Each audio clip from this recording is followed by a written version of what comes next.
Headset పెట్టుకున్న ఒక software engineer గురించి ఇంకొకడు, రే వాడు సీరియస్ మీటింగ్లో ఉన్నట్టున్నాడు రా, హెడ్సెట్ పెట్టుకొని మరీ వింటున్నట్టున్నాడు, పదా మనం టీ తాగేసేద్దాం, సరేనా.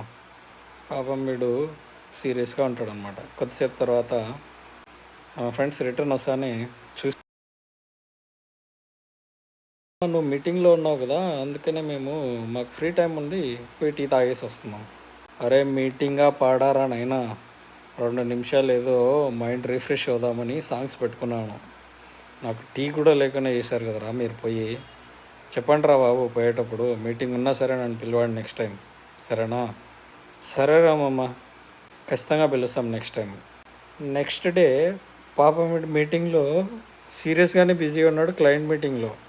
అప్పుడు వాడు వచ్చి, వీడు మాట్లాడుతున్నాడు కూడా, మ్యూట్లో లేడు, వచ్చి ఇంకొకటి వచ్చి, అరే మామ టీ పొదాం రాబే, ఏం చేస్తున్నావురా అక్కడ, రారా రే ఉంటురా, రే తెలుసులే బే నువ్వు సాంగ్స్ వింటున్నావు అని, రే ఉంటురా మీటింగ్లో ఉన్నాను రా అంటే, ఏ ఊరికేమమ్మ కథలు చెప్పద్దు దా అని చెప్పి హెడ్సెట్ తీసేసి రారమ్మా అంటే పక్కన పెట్టేసిన హెడ్సెట్ తీసుకోకుండా, రే పోరా బాయ్ మీటింగ్లో ఉన్నా నేను, టీ వద్దు ఏమొద్దు, రేపటి నుంచి నన్ను పిలవద్దంటారా బాయ్, నాకు మీటింగ్ ఉంది సరేనా, దుబండి అని.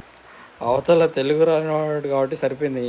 What happened, nothing sorry for the disturbance, okay మ్యూట్లో పెట్టేసి పోండ్రా బాయ్ అని చెప్పేసాడు అనమాట. తర్వాత ఇలాంటి ఫన్నీ సంఘటనలు జరుగుతూ ఉంటాయి. వాడు ఫ్రీగా ఉన్నాడని కాదు, వీడు బిజీగా ఉన్నాడని కాదు, అనుకోకుండా జరిగే సంఘటనలు చూస్తే ఒక్కొక్కసారి నవ్వు వస్తుంటుంది అనమాట. అవి కూడా మంచి మెమరీస్.